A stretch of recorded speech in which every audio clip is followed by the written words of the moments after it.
Hello everyone, I'm Brian. Today we're reacting to Buddhist philosophy, Four Noble Truths and Eightfold Path. So I thought it was the four pillars. That's what I remember from my world religions class.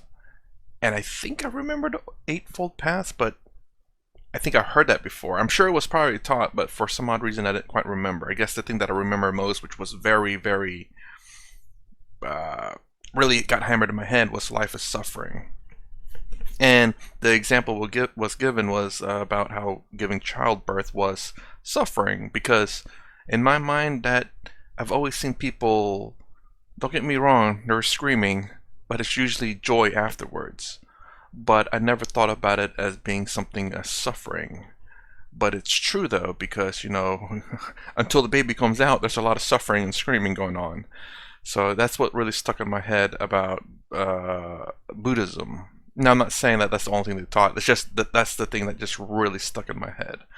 And this is something that Buddhist is the philosophy I am quite interested in, just because I guess it's the first thing I was introduced to. So, anyways, that's about the only thing I know about Buddhism. I meant to follow up on it after college, but life got in the way. So now it's the time to learn, I guess. Better late than never, as they say. Hello, friends. Friends, the Buddhist philosophy have had a very strong impact on the whole Indian philosophy. So in today's video, we will be discussing the details of Buddhist philosophy.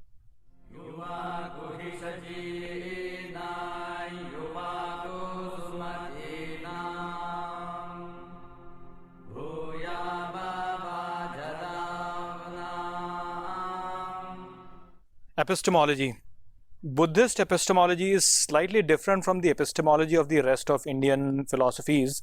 And this is because Buddha never really focused too much on the questions relating to metaphysical ideas or cosmological ideas, because he thought that focusing on these kind of questions is a wastage of time, as it never really helps you in attaining the primary goal of your life, which is freedom from the bondage of this created world. So that's why Buddhist philosophy never really focuses too much on understanding how this universe works, why have we been born, and things like that. And the idea is very well explained through the parable of the poisoned arrow, where Buddha says that if you get stuck with a poisoned arrow and I have to treat you, then it's not very important for me to really understand who put this arrow into you and what kind of arrow this is. What is most important for me is to take Get the this arrow cure. out of you so that I can treat you. Uh, well, I will say there's priorities, obviously, but you want to make sure that you find out how that arrow came at you and who did it, because you don't want that to happen again. So we must learn why something happens. But of course, treating the wound and making sure you survive takes priority over why or who did it. Just, it happened, fix it, then find out. Because if you say, oh, well, I'm cured, so I don't need to worry about who did it, another arrow can come for you. But yeah, that actually makes a lot of sense. And I remember in my world religion class saying that Buddha never really talked about that and didn't really believe in God. I don't know if that's true or not.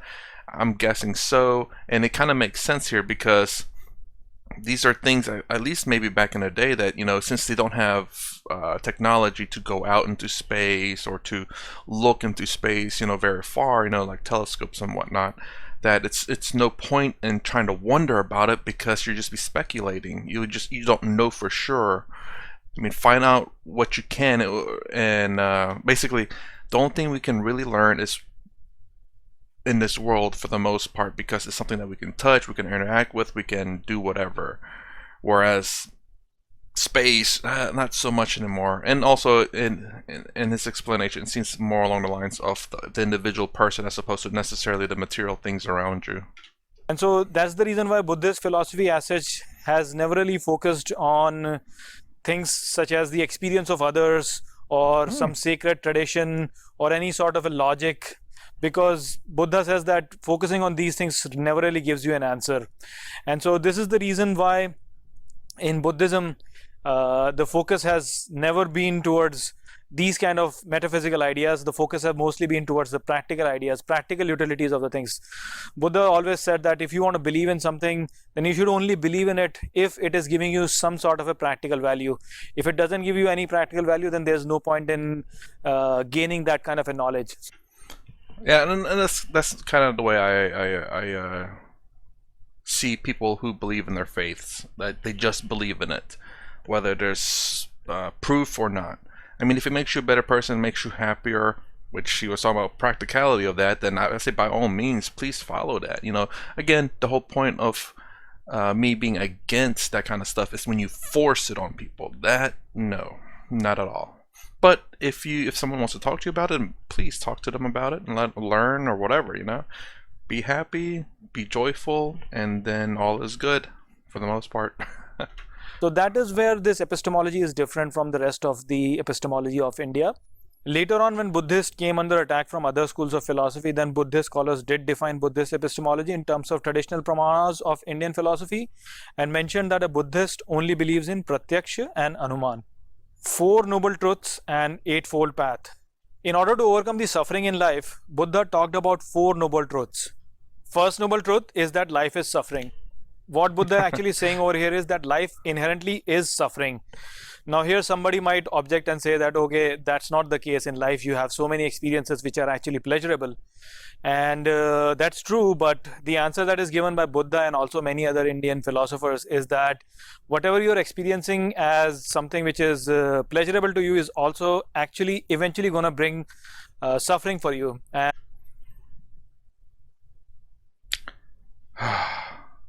Chocolate cake. You eat that, it's very pleasurable. You wake up in the morning, can't put on your pants. But oh, I had actually something deeper to go with that, which was my belief. Knowledge, every bit of knowledge, as far as I can tell, every bit of knowledge that we obtain came as a price, generally suffering. It's not to say that the person who obtained the knowledge suffered, but that obtainment of knowledge came at a cost. And for example, it'd be like if you and a friend were walking down this forest, all of a sudden your friend got bitten by a snake, and we're like, what is that thing? I've never seen that before. You go back home, wake up the next morning, your friend's dead. And you write down this book, you submit it to the science whatever, and to say this snake is it will kill you if it bites you. Under the circumstance that in this world we don't know what snakes are, so the obtainment of that knowledge that the snake is very venomous is the fact that someone died from it or someone got sick from it. So the cost of that knowledge was someone suffered for it to the point of potentially death.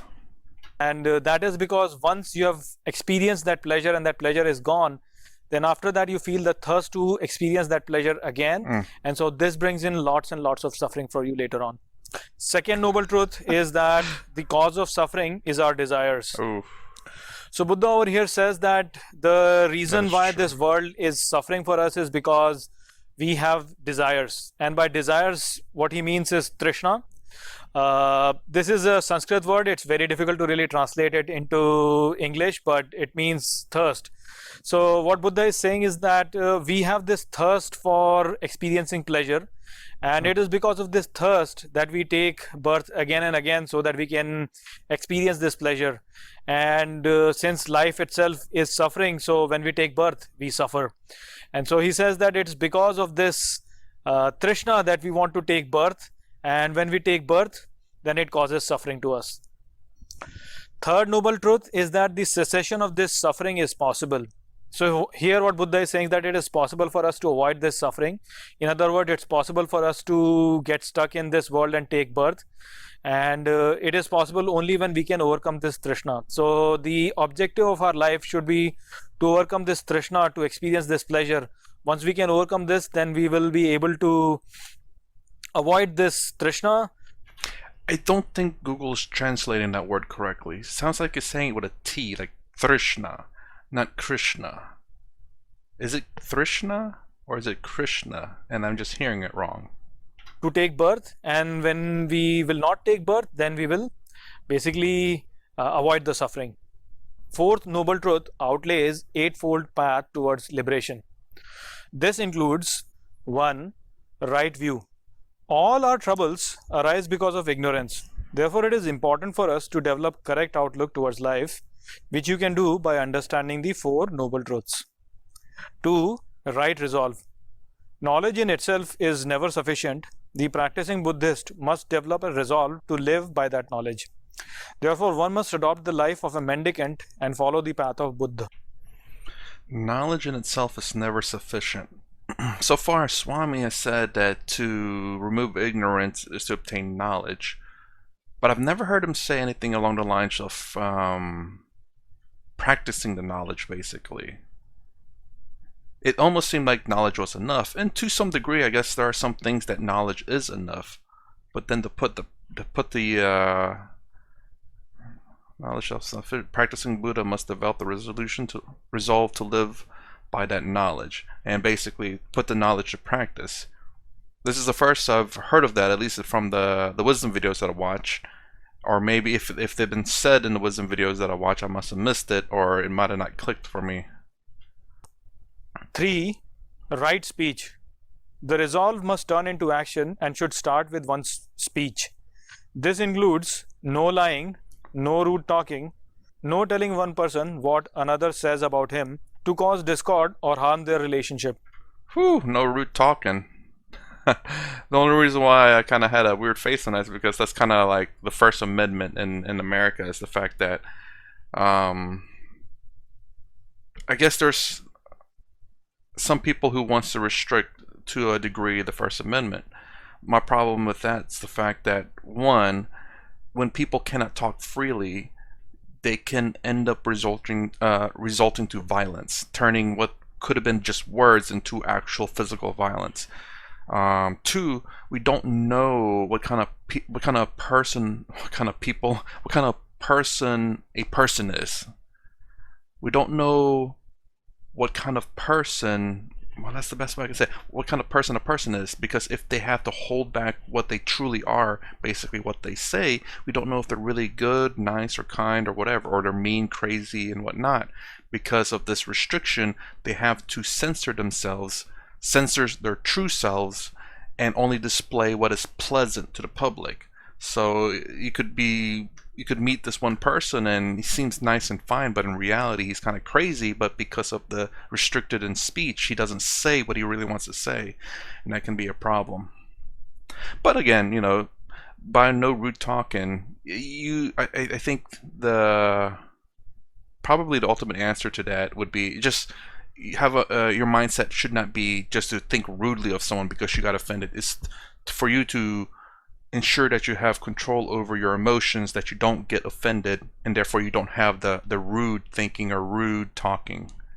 I hope that makes sense. 4. Right conduct. Speech is followed by conduct, which includes refraining from killing, stealing, and sexual misconduct. 5. Right livelihood. By renouncing bad speech and bad conduct, one should gain one's livelihood only by benefiting others and refrain from a livelihood which harms others, such as selling of weapons, poisons, and intoxicants. 6. Right effort. While walking on this path, there is always a danger that one might lose his way. Therefore, the adherent must always make an effort to stay on the eightfold path. 7. Right mindfulness. Right effort can only be made when one is constantly aware of himself. The adherent should carefully observe all his sensations, thoughts, and mental states. Only when one lives like this does he always remain aware of the 4 noble truths. Otherwise, he falls in the rut of life, which leads to bondage and misery. I will say that a couple of those rules are pretty strict about like weapons. I mean, selling of weapons is not necessarily a big deal. It's a matter whether used inappropriately or wrongly is the problem.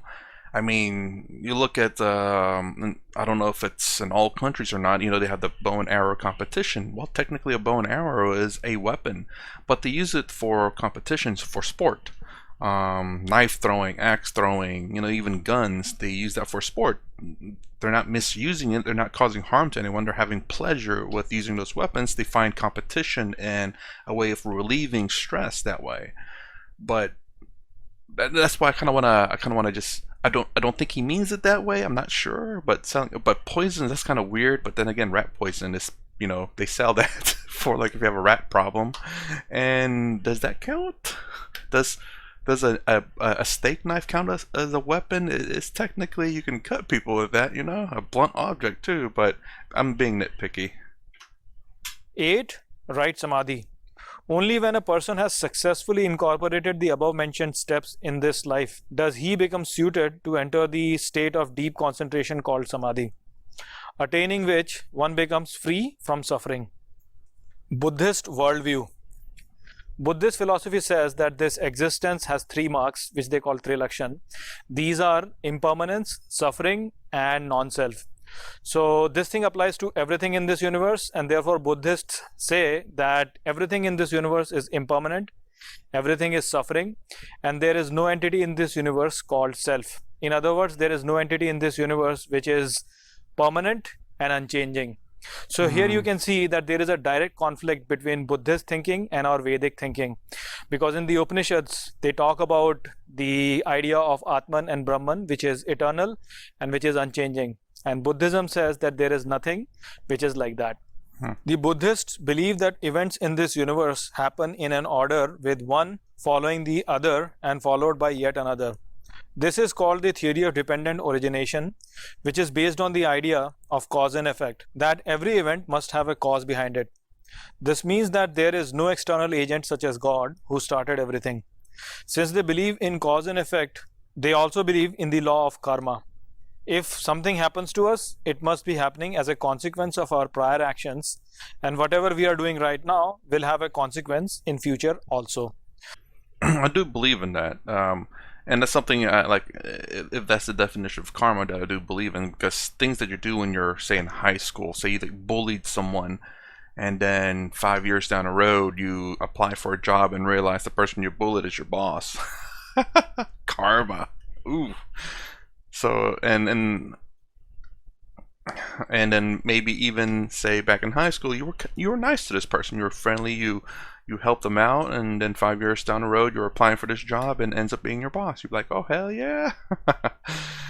But yeah, I do believe in that. But the thing is though that there are some occasions where karma doesn't work, and the bully becomes really successful and maybe change. Maybe he never really received his karma justice, I don't know what to call it, consequence of his actions, but he changed. He realized that he was a bully, and I guess repentance at that point, where maybe karma doesn't come to haunt him, but because he repents for his actions, where he realized what he does wrong, and then he tries to make the world a better place.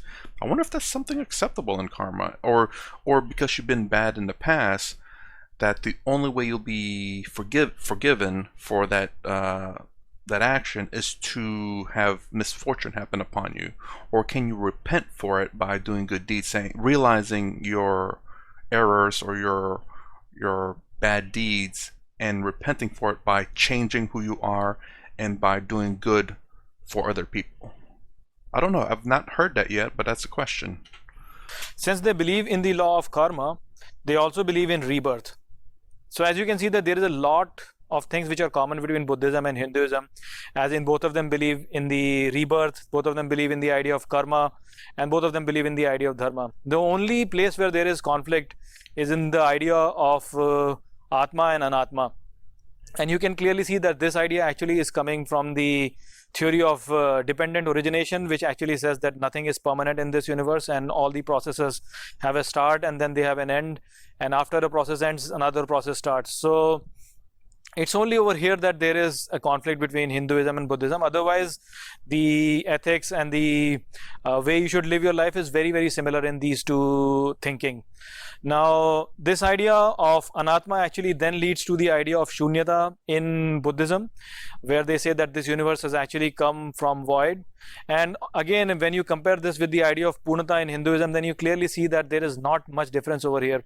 So it's a very important idea as such. It's very interesting to really compare these two thoughts, and it's a shame that in the interest of time I'm not really going into the depth of these discussions. But if you want me to go into the depth of these discussions, then do let me know in the comments. I will look at the comments, and then based on that I'll decide if I want to do a video on that comparison or not. Or you The want to do Pancha Skandhas. According to Buddhism and also Hinduism, a person is made up of 5 aggregates, which we call skandhas.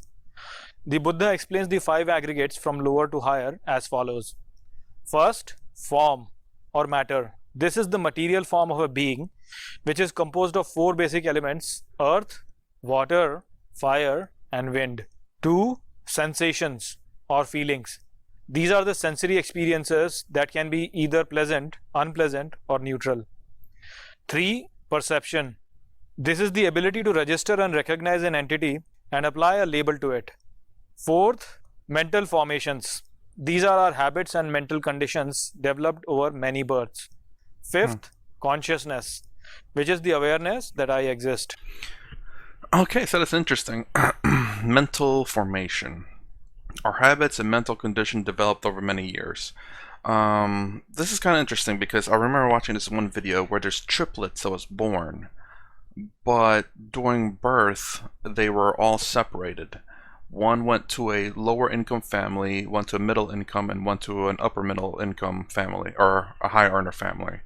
I think the low one was, I think, a loving family, but they didn't really make much money. They're lower middle, or middle lower, or maybe relatively poor. The middle income family, the middle family, I don't know how to describe it. The father was abusive, I believe. And the high income family was the father and mother was high earners. They were loving, but they weren't always there because the jobs. High income jobs require a lot more time, away from the home. But they come to find out that I guess this one of the brothers went to college and he got this reception. Hey, welcome back. And it's like, welcome back. This is my first time here. And he come to find out that he had a twin brother. And then come to find out there were triplets. The thing is about this is the fact that all of them kind of had the same habits, same mannerism, same way of just doing things, even though they didn't know each other. So that's kind of interesting. Maybe mental conditioning and habits develop over many births. It's kind of weird that all 3 of them, raised in 3 different families who never met each other, had very similar habits and mental conditioning, except for one. This is, in fact, I believe it based on a true story, because one of them, I believe there were some issues within the 3 brothers, and one of them sadly, I believe, ended their existence because of the troubles they had within each other, I believe. So habits and mental conditioning are roughly there, but it's just interesting. Let's continue.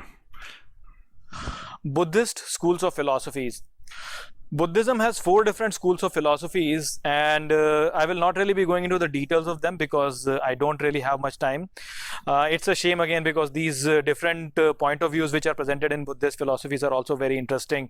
And if you really want me to cover these in detail, then do let me know in the comments. I will have a look and then decide if I will make videos on that or not. So there are 4 different point of views in Buddhist philosophies. These are: first, Madhyamika school of Shunyata, which takes the Buddhist law of impermanence a step further and says that this impermanence is also empty and that this universe has come from a void, which they call Shunyata. 2. Yogachar school of subjective idealism, which, like the Madhyamikas, consider the external world to be empty but say that the mind, Chitta, is real. 3. Sautantrika school of representationism, which believes that the mind and the external world both are actually real. 4th, the Vaibhashik school, which also believes that the mind and external world both are real, but adds that in order to perceive the external object, we need to have perceived it earlier in some form. Religious schools of Buddhism. I'll say the third one, I would say out of all of them, the third one seems to be what I would believe in thus far. The religious schools of Buddhism includes Hinayan, Mahayana, and Vajrayana schools, where Hinayan is the older version of Buddhism, which is also called as the Theravada school of Buddhism, and which does not believe in any god and only considers universal moral law of karma and dharma as supreme. This is a difficult version of Buddhism and is only suitable for strong-willed individuals who want to really stick to the teachings of Buddha. As the teachings of Buddha spread over a wide area, a simpler version of Buddhism evolved for the masses, which is the Mahayana Buddhism. This version of Buddhism came down to the level of common man and accommodated the habits, beliefs, and traditions of the people who accepted the teachings of Buddha. To accommodate these, three important ideas were introduced in this version. These were: 1. Bodhisattva. This is the idea that after one achieves nirvana and becomes a Buddha, he still does not leave the cycle of birth and death in order to help others to attain enlightenment. This idea is very helpful to those who have to stay in this world and perform their duties. 2. Buddha as a god. When people suffer in life, they need something to hang on to as a source of mercy and help. This is where the idea of God is very helpful. Therefore, Gautam was turned into an incarnation of the ultimate reality or Buddha and is then worshipped. This helped common people to deal with their everyday challenges in life. 3. Restoration of the idea of the self. The idea of non-self is rather difficult for a common person to grasp. And then there is also the risk of the nihilism that might enter when someone misunderstands this whole idea of shunyata. Therefore, to dumb down the teachings in Mahayana Buddhism, the idea of self is reintroduced so that common people can deal with their daily challenges. Finally, there is the Vajrayana Buddhism, which is basically based on the Yogachar system of thought. And the main objective of this version of Buddhism is to attain nirvana. A lot of different equipments are used to do that, such as tantric techniques and mantras. Impact of Buddhism. The impact of Buddhist philosophy on Indian philosophy is very, very profound, and we should never underestimate it. Actually, a lot of people make a conclusion that Buddhist philosophy is sort of different from the other Hindu philosophies, but that is not really the case. You can clearly see that the difference is very, very little. And I already gave you an example of the difference between Shunyata and Purnata. So that is the only place where there is a difference in terms of the philosophy. Otherwise, if you look at it, the philosophy is not very different. And so I personally do not really consider this Buddhist philosophy to be very different from the rest of the Indian philosophy. I consider them to be very similar. The difference is very, very subtle. Actually, there is this trend that you see that, you know, people say that Buddhism and Hinduism are these two different religions. I personally think that they are not two different religions. They are actually the same thing, which is the Sanatan Dharma. And if you look at the account of Huan Sang, who visited India during the 7th century, he actually mentions that in many of the temples in India, the idols of Hindu gods and the idol of Buddha were kept together, and the two of them were worshipped together as if they are the same religion. And so it's a very unfortunate thing that right now people are doing this politics and they are trying to divide people based on Hindu philosophy and Buddhist philosophy.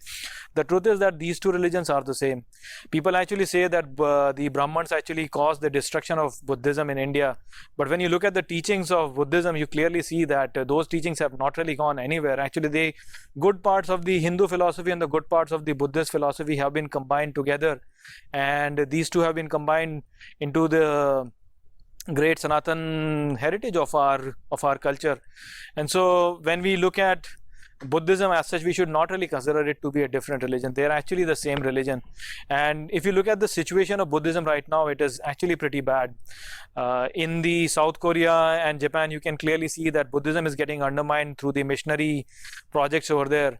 In China, you can see that in Tibet, the Buddhism has been suppressed very badly by the communists. And you can see also in Sri Lanka that there is a lot of pressure that is there on Buddhism in terms of its survival. And so we as Sanatanis should look at it not as if the Buddhism is in danger, but should see it as Sanatan Dharma in danger. And we should work towards reviving it or helping it to cope with the challenges that it is facing in these countries. So we should definitely keep that in mind. So with that, I'll close this video and I'll see you all in the next video. Until then, take care. All right. I don't know how popular Buddhism is, and I know it's mostly been kept in the East. wasn't too sure that it was in South Korea and Japan. I know it had some influences there, but I didn't know if it was how prominent it was. I think I've always thought maybe South Korea and Japan to be mostly atheistic, I believe. But then again, I'm not too sure. I didn't really do any research on what beliefs they had over there. Okay, anyways, that's my reaction to Buddhist philosophy, Four Noble Truths, and Eightfold Paths. If you like my content, please consider subscribing. Thumbs up, thumbs down below. Thanks for watching. I'll see you in the next vid.